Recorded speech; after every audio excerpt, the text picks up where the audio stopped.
Bueno, buenas tardes. Estamos esperando que ingrese los últimos de la fila, pero bueno, nos pasa el tiempo, así que empecemos. ¿Te parece, Eduardo? Me parece. Buenas. ¿Cómo andan?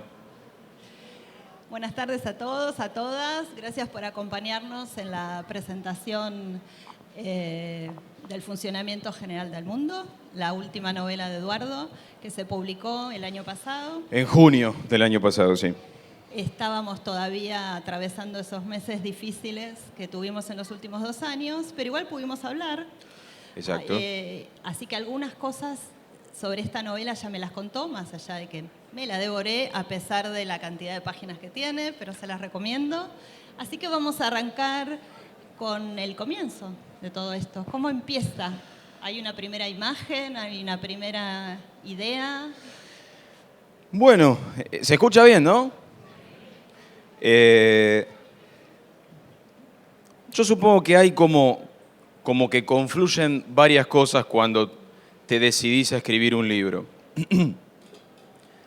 Que son como ideas, no sé, yo creo que a mí se me ocurren muchas cosas todos los días, pero algunas de esas cosas se me ocurren reiteradamente. Y esas son las cosas de las que siento que termino escribiendo. Entonces, suponete, se me dio por pensar mucho en 1983, en el último año del gobierno militar, cuando yo tenía 15 años. En distintos libros yo he como aterrizado en algunos momentos de la Argentina. De la Argentina de mi época o de la época de mis viejos, ponele. Y dije, hay mucho escrito sobre el proceso militar, pero no he leído tantas cosas sobre el final. Y yo, mis propias experiencias de mis 15 años en 1983, me parecía que me daban una perspectiva que me interesaba. Y también me permitía volver a mi adolescencia y a mi escuela de la adolescencia. Yo soy profesor de historia y doy clases y uno va viendo cómo va cambiando el sistema educativo. Hagamos un parate acá para contarles a los que por ahí todavía no la leyeron, porque la novela se publicó el año pasado, ahora la tenemos acá en el stand de Random en la feria. Para los que todavía no la leyeron, la novela tiene 2 tiempos narrativos. Un presente que narra el protagonista, Benítez, Federico, ¿no? Federico Benítez, que emprende un viaje inesperado hacia el sur, hacia la Patagonia, con sus 2 hijos adolescentes que van muy malhumorados porque en realidad se iban a ir de viaje a las cataratas. Por algo que sucede, que ahora vamos a contar, el narrador cambia de planes y emprende un viaje que que ni siquiera él se lo había imaginado. En ese viaje hacia el sur, en un auto, los hijos empiezan a darse cuenta que no saben mucho de la adolescencia, de la infancia de este padre y aprovechan las, ¿cuántas horas? 24 más de viaje. Más, se pasan 4 días. Bueno. Son 2.500, 2.600 kilómetros que van haciendo, no es muy ducho el tipo manejando distancias largas. En esos 4 días los hijos aprovechan cada momento para interrogar al padre sobre todo lo que se dan cuenta que no saben. Y a través de esas preguntas es que los lectores nos vamos enterando de ese pasado no tan lejano. Cuando hizo la secundaria en el colegio, ¿cómo se llamaba? Colegio Nacional Normal Superior Arturo del Manso. Yo les aclaro que fui al Colegio Nacional Normal Superior Manuel Dorrego de Morón. Es extremadamente parecido que yo invento en Aedo a mí propio, que probablemente los que tenemos unos cuantos años hayan ido a ese tipo de colegios nacionales que no existen más, que formaron un montón de generaciones con sus pros y sus contras. ¿Será que yo a esta altura de mi vida le estoy encontrando muchos pros? Aún en esa atmósfera tan opresiva en otro sentido, desde el punto de vista académico, yo le debo mucho a mi escuela secundaria. No solo en lo académico, sino en cómo nos mezclábamos en la escuela secundaria. Y eso me interesaba también retratarlo en la novela. Pero por eso el colegio se parece mucho al mío. En este pasado que el narrador les va contando a los hijos y a los lectores, transcurre básicamente en dos ámbitos: el colegio, todo lo que está vinculado con el colegio, que son las clases de gimnasia, los encuentros para jugar a la pelota en los picados de barrio, y también en la casa, hacia el interior de la casa de este adolescente. Arranquemos por esa idea. Vos me decís, la historia transcurre, la historia del pasado, entre el 82 y el 83, la política, lo que estaba pasando en el país, la guerra de Malvinas, el fin de la dictadura, la democracia, está como telón de fondo. Pero los chicos están más preocupados a los 15 años por el primer torneo de fútbol del secundario. Y así se desarrolla, empieza como toda esa trama vinculada con adultos, con profesores, y con ellos mismos, incluso con las chicas. Sí, a propósito, a este grupo de pibes y a este protagonista, los politicé mucho menos que lo que yo estaba. A mí la política me interesaba mucho, me crié en una casa donde se hablaba mucho de política, interesaba mucho la política, y así recuerdo mi 1983. Pero también recuerdo a mis amigos que les importaba nada el tema de lo que estaba pasando, y preferirme como a esos chicos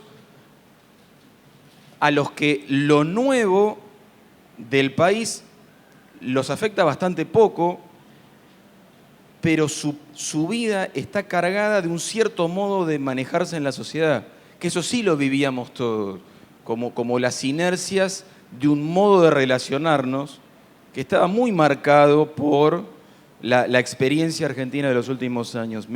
Tenía ganas de meterme como con esa parte, en todo caso más oscura, o más triste, o más problemática que la apertura democrática, porque cuando los que somos grandes pensamos 1983, nos vamos rápidamente a la parte más luminosa del asunto, que es cómo terminó 1983. Y lo mejor que nos llevamos, que fue la restauración de la democracia. Pero no fue tan fácil. Y ahí a lo mejor también se mete esta otra preocupación mía de la democracia es algo sumamente frágil, siempre. Y me da la sensación de que a veces perdemos de vista el enorme trabajo que te lleva construir en tu cabeza la convivencia democrática. Pero no solo en 1983, sino en cualquier momento. Me parece... Sacheri presidente. Dios no permite.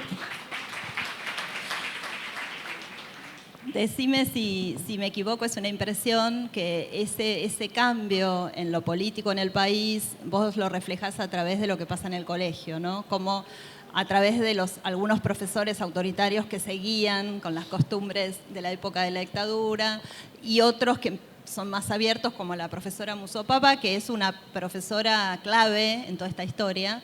No les voy a contar mucho, vayan, compren el libro, léanlo, pero lo importante Sobre todo cómprenlo, si después lo leen mejor, pero cómprenlo, esa es clave.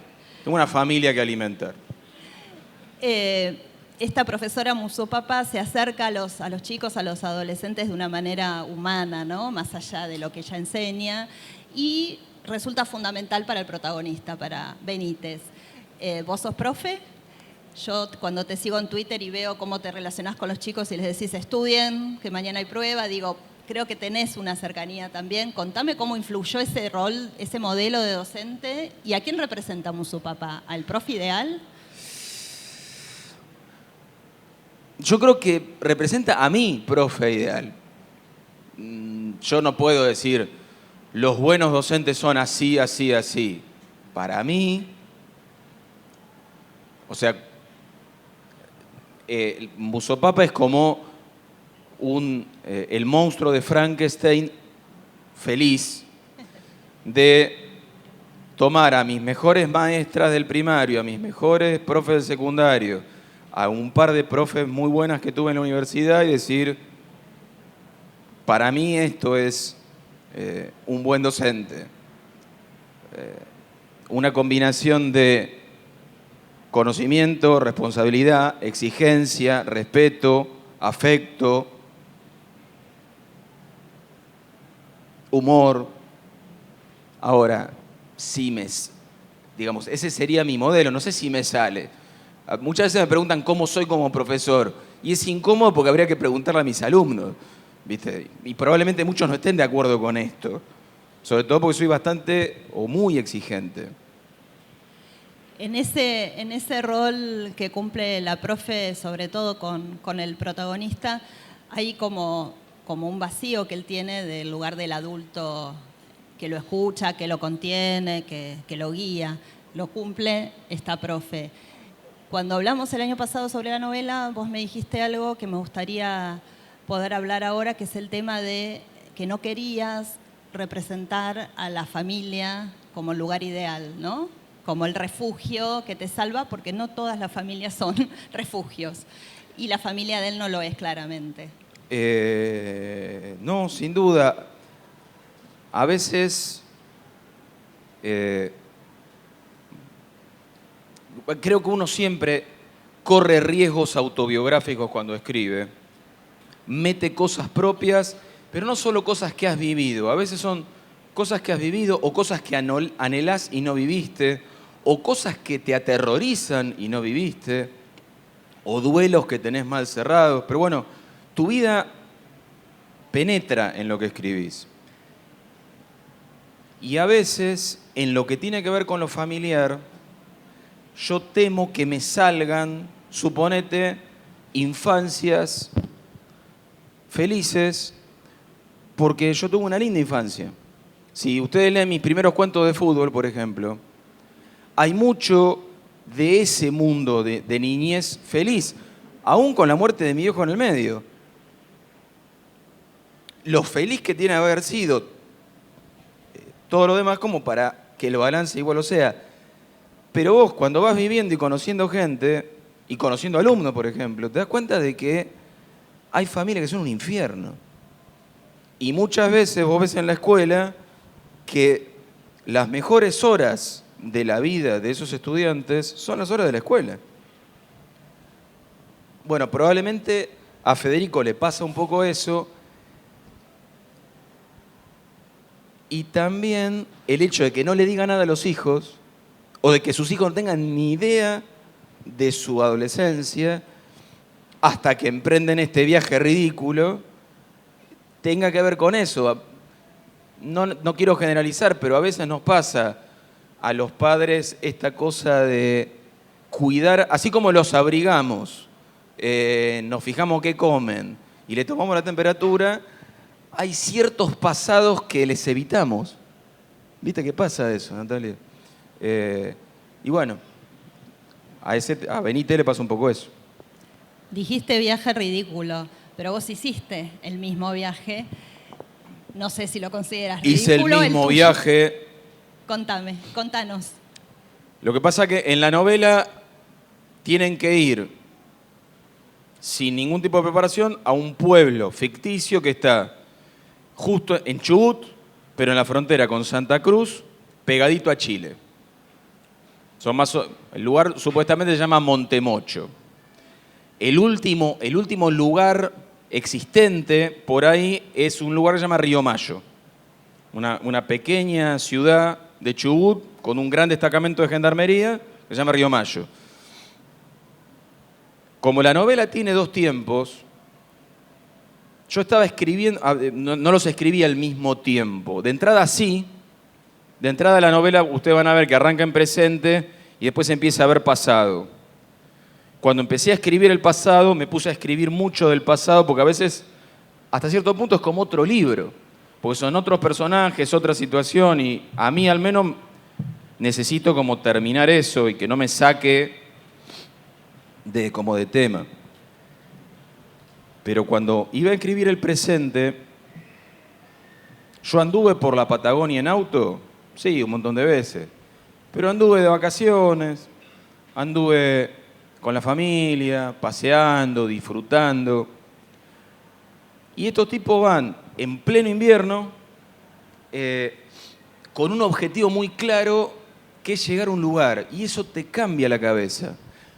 Llegar a una hora en particular, además. Intentar llegar a tiempo a un entierro. Se dice rápido, ¿no? Estoy anticipando el capítulo 2. Y tiene como 500 páginas la mamotreto esta, así que no... Entonces me pareció importante hacerlo. Entonces salí un lunes de Ramos de dar clase en la escuela al mediodía y me fui haciendo más o menos 800 kilómetros por día, 1000 kilómetros el día que más manejé. Todos los días llegaba a un hotel en la ruta. Durante el viaje iba tomando notas de voz, de lo que, no solo de lo que veía, sino de lo que podía estar pasando adentro del auto con ellos tres, con el padre y con los dos hijos, y qué podían ir viendo y qué les podía ir pasando. Porque a mí también me iban pasando cosas. Yo a propósito me fui con muy poca preparación, un poco mejor de abrigo de lo que se van estos tres, pero más o menos me fui igual. Porque aparte me parecía importante que me pasara la misma peripecia. Por suerte me agarró una semana en 2019, que fue hubo una ola de frío descomunal. Se nevó toda la Patagonia, donde no había nieve, había hielo. Así que todo lo que les pasa, me pasó a mí. Y encima yo tengo un Volkswagen Up, que es un auto muy chiquitito, con motor 1000 centímetros cúbicos. Llegó y volvió. Pero esa no suele ser tu metodología de trabajo. Vos en general te documentás de la historia, de los hechos, desde un escritorio, con los libros. ¿Fue la primera vez que decidiste hacer el mismo camino que un protagonista? Sí, también es la primera vez que mis protagonistas viajan tanto. En general me gusta conocer las geografías de mis personajes. Si ustedes, fíjense, hay un montón de cuentos míos que están ambientados en el oeste del Gran Buenos Aires, que es de donde soy yo. Hay un montón que están en pueblos de la provincia de Buenos Aires. Y el Castelar en el que yo me crié, aunque esté a 30 kilómetros de acá, era un pueblo de la provincia de Buenos Aires, mucho más que un suburbio. La pregunta de sus ojos, la del secreto de sus ojos, es el mundo de tribunales donde yo trabajé cuando era jovencito y estudiaba historia en la facultad. Lo mucho que te amé, que transcurre en Palermo, es el barrio de la casa de mi abuela. O sea, son como yeites que uno tiene, o a mí me sirven como para anclar en algo real. Y en este caso lo necesitaba. Pero ponele, la escuela, es lo que le decía antes, la escuela es mi escuela. ¿Y cuánto hay, si podríamos decir un cuánto, de Sacheri en Benítez y de Benítez en Sacheri? No solo porque es la misma época, elegiste la época de tu adolescencia, sino también por su visión del fútbol, que ahora me voy a meter con este tema, de la felicidad, qué es la felicidad, cuánto dura la felicidad en la vida y cómo nos ordena al que entiende el funcionamiento general del mundo a través del fútbol. ¿Vos pensás eso? Mirá, yo creo que los juegos son algo maravilloso. No quiero hablar solo del fútbol, porque parece que tengo una pelota número 5 en la cabeza, que la tengo, pero no es que yo pienso, el fútbol es el único deporte. No. El fútbol es el que sé jugar yo. Bueno, sé jugar. El que me gusta jugar a mí. Pero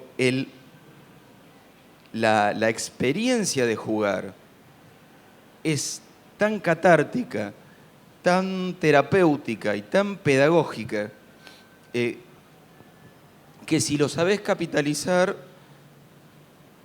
mientras jugás, te parece que las cosas tienen sentido. Voy a leer, para apoyar lo que decís, un diálogo y después seguimos con esto del fútbol. Quiero que me expliques más porque yo no entiendo el funcionamiento del mundo a través del fútbol. Ahí vamos. Es un fragmento de un diálogo entre Federico y Musopapa, que ya a esta altura de la novela, pasando más de la mitad, Musopapa es clave en la vida de este chico.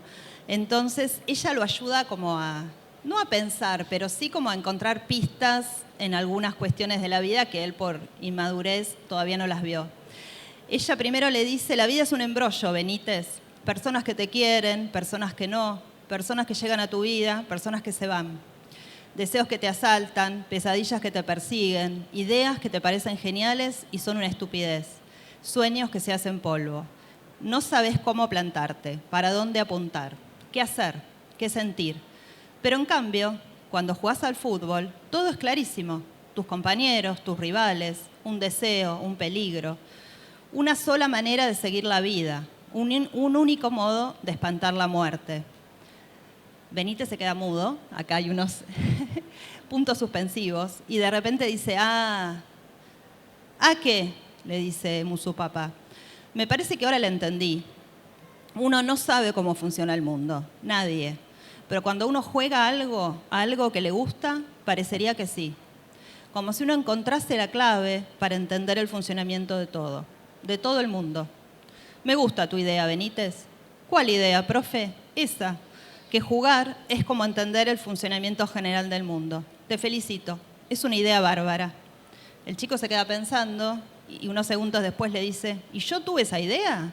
Claro, Benítez, claro que sí. Me parece que en este diálogo se sintetiza esto que estás diciendo, pero yo quiero entender un poco más cómo podemos entender el mundo a través del fútbol. ¿Qué son las reglas? ¿El juego limpio? No, ¿por dónde pasa? Vos tenés tu vida. Tenés un montón de problemas, un montón de deseos, un montón de imposibilidades, un montón de contradicciones y un montón de grises, porque querés esto y al mismo tiempo querés esto otro que es opuesto, y la vida es un lío. Cuando vos jugás a algo, no.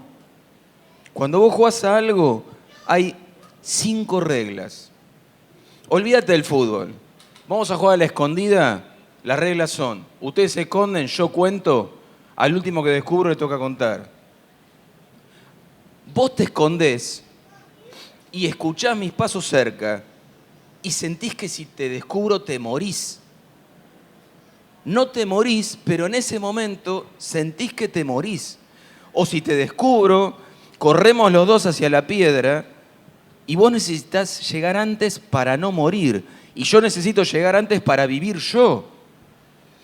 Los juegos son una metáfora directa, simplificada, son una abstracción perfecta de la vida. Y con el fútbol, fíjate que es lo mismo. Vos analizás el juego de afuera y es una estupidez. Ponemos una cosa esférica en el piso, un rectángulo de un lado, un rectángulo del otro, nosotros tenemos que empujar la pelota para que pase por ese rectángulo más veces que ustedes. Fin. Es una estupidez. Pero mientras jugás, no es una estupidez. Y mientras jugás, cosas mucho más importantes se ordenan y las ves de un modo que si no, no las ves.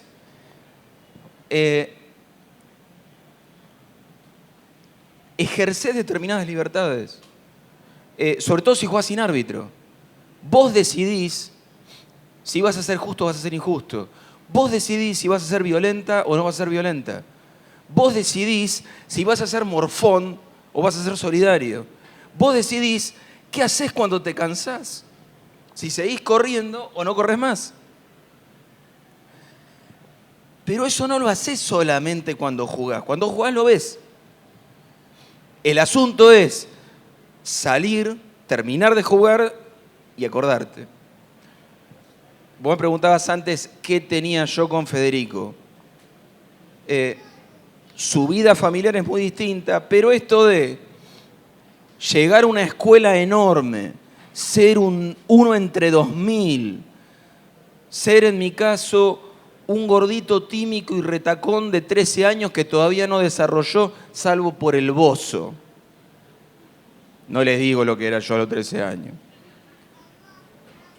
Pero jugaba al fútbol. Y jugaba al arco, no porque me gustara jugar al arco, porque jugaba bien. A mí me gustaba jugar afuera, pero yo era bueno al arco. Y me importaba mucho más que mis compañeros dijeran, no, que venga Sacheri a jugar, que divertirme. Y vos fíjate que es toda una enseñanza eso. O sea, ¿vos qué querés? ¿La tapita o la botella? No, prefiero la botella que tiene el agua. Bueno, entonces bancátela. Eso yo lo aprendí jugando al fútbol. O sea, yo no escribo cosas de fútbol porque me gusta escribir cosas de fútbol, sino porque también en la literatura me ha permitido hablar de otras cosas. Como, suponete, de una escuela secundaria en el último año de la dictadura y las relaciones de poder, de autoridad, de violencia, pero están jugando un torneo de fútbol. Es un poco eso. Y también la relación de ese padre con sus hijos adolescentes en este presente tan diferente a tu adolescencia, por las redes, por todo. Y lo que pasa que ese es otro tema que también me obsesiona, que es este de cómo ser padre. Cómo ser padre, que es un lío, y de gente que vive en un mundo que es diferente al tuyo. La docencia un poco te ayuda, porque vos todos los años te enfrentás con gente que es un año más chica que vos cada vez. Cada vez le llevas un año más a tus alumnos. Cada vez son un año más diferentes.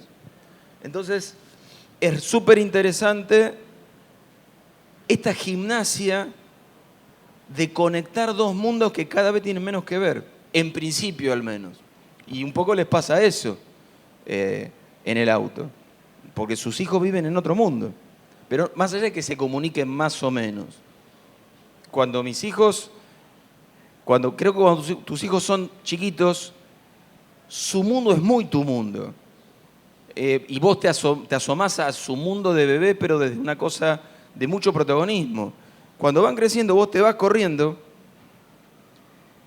y su mundo se te cierra cada vez más y lo entendés cada vez menos. Entonces me parece que es un desafío súper presente, no en mi literatura, aunque también, sino también en mi vida. Ahí está mi hija, así que tengo que hablar bien de la chica de 21, porque si no... Podrías ponerte de pie para saludar al público, ¿no? Aplaudamos a Clara. Perdón, pero no me costaba nada vengarme de 1000 cosas en este momento. Continuemos. Me parece que te está mirando muy seria. Podríamos hacer lo mismo con otra persona de la familia, pero se lo hemos hecho alguna vez, ya ha pagado su cuota de vergüenza, así que no se lo vamos a hacer. Creo que ya nos queda poco tiempo, en un ratito terminamos, pero antes de irnos te quiero preguntar dos cosas. Una, sobre el proceso de escritura en sí mismo, más allá del viaje. Vos en general tenés como un proceso propio de escritura, de que dejas reposar, que volvés a leer. Si fue igual, si fue distinto. Si estás haciendo algo que nos puedas adelantar, si estás trabajando en algo que nos quieras contar, total no hay nadie se va a enterar. Y cerramos con la feria, que volvió después de 2 años. Dale. Y volvimos y acá estamos. ¿Qué fue lo primero que me preguntaste? Yo puedo ocuparme de una pregunta a la vez. Me olvidé la pregunta. Una neurona. Proceso creativo de este libro diferente o al otro en el escritorio, Mirá, ¿no? Fuera del viaje. En general, en todos hay una etapa de pensar el libro, no escribirlo. Ojo, esto, si entre ustedes hay gente que escribe, hay 1000 maneras diferentes de hacerlo. Hay gente que va pensando a medida que escribe. Yo no.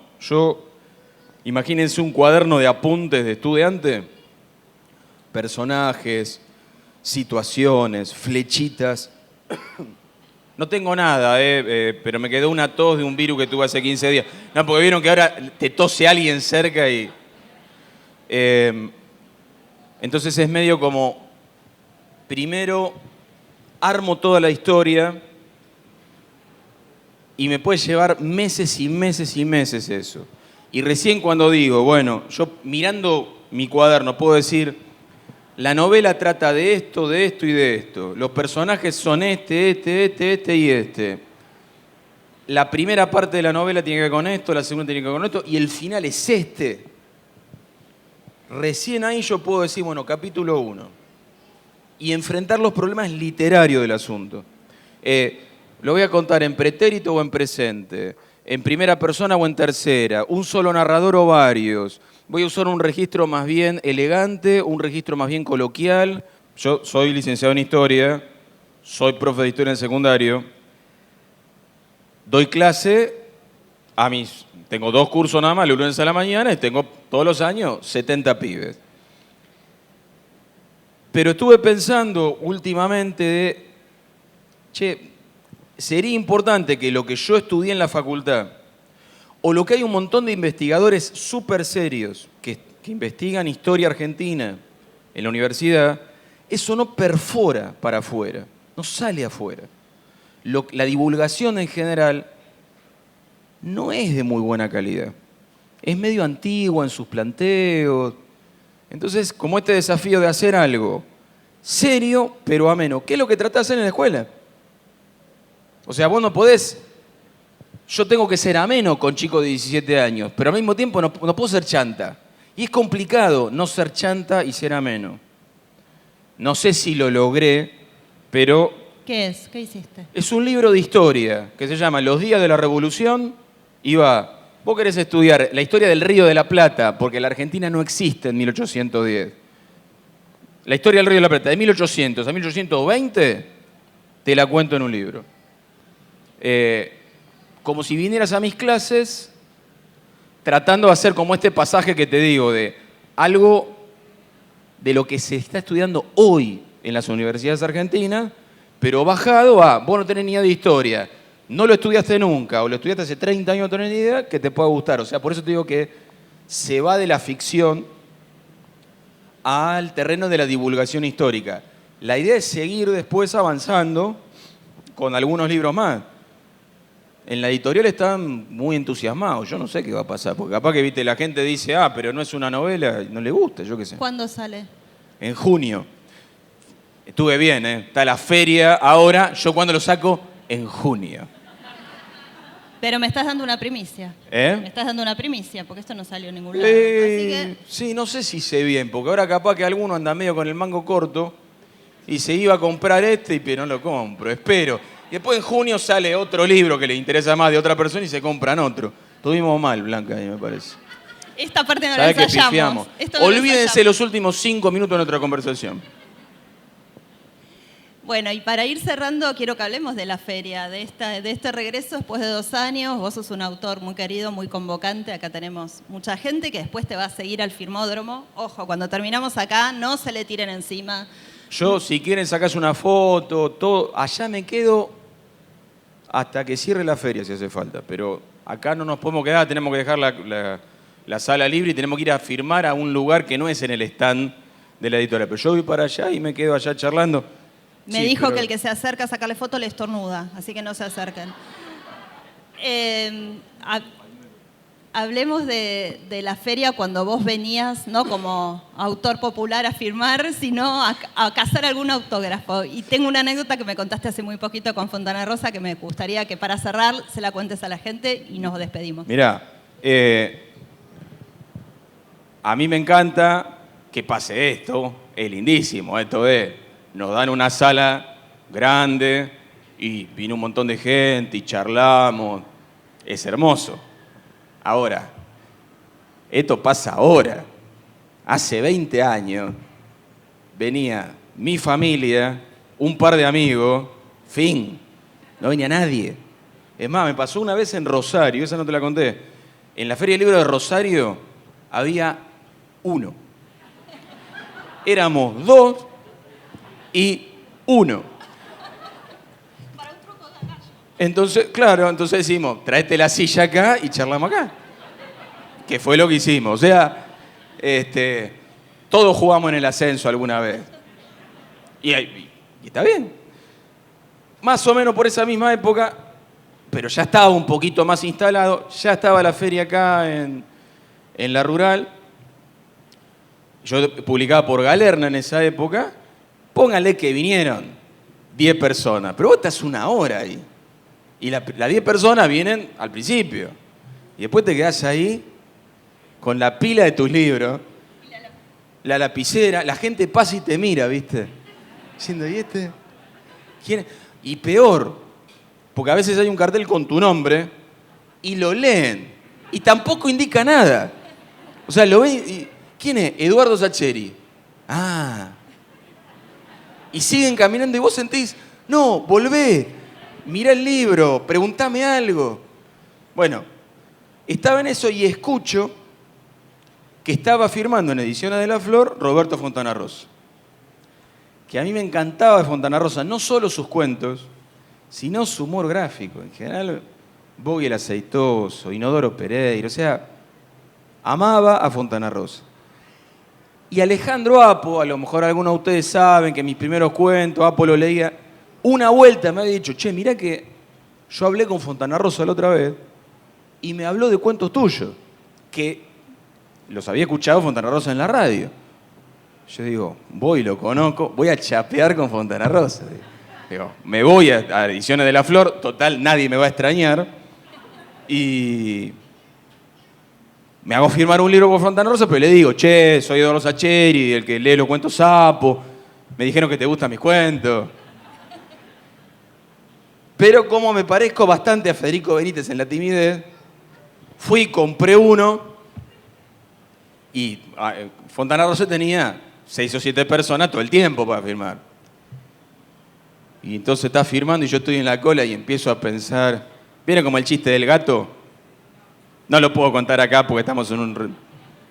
Búsquenlo en internet. El chiste del gato. El gato no, el gato miau, sino el gato del cricket. Estoy en la cola y digo, ¿qué le voy a decir a Fontana Rosa? Voy a... Peor. Ponele que le digo y Apo me mintió. Para estimularme, Apo me mintió y... Digo, no, pero le digo o no le digo. Y cuando me llegó el turno, dice, ¿cómo te llamas? Eduardo. Y no, y le comenté no sé qué de un cuento de ese libro que estaba comprando, que encima en el apurón compré uno que ya tenía. Y hablamos un poquito ahí con Fontana Rosa y no lo vi más. Porque fue una de las últimas ferias que Fontana Rosa murió en 2007. Y esto habrá sido, pónganle, 2003, 2004, por ahí. Pero tengo en casa con un Mendieta, porque Fontana Rosa te hacía un dibujito además de la dedicatoria. No esperen eso de mi parte por su propio bien. Confórmense con mucho cariño. Pero hermoso, pero no me anima a decirle. Y capaz que hice mejor. Porque... Por eso, pero si ven autores abandonados, no les digo que les compren un libro y firmen, pero no le miren el cartel de cómo se llama. Que esa persona diga, ah, bueno, no me reconoció. Listo, que quede en eso. Bueno, vamos terminando porque se nos pasa el tiempo volando, 1 hora ya. Gracias a todos, a todas por acompañarnos. Muchas gracias.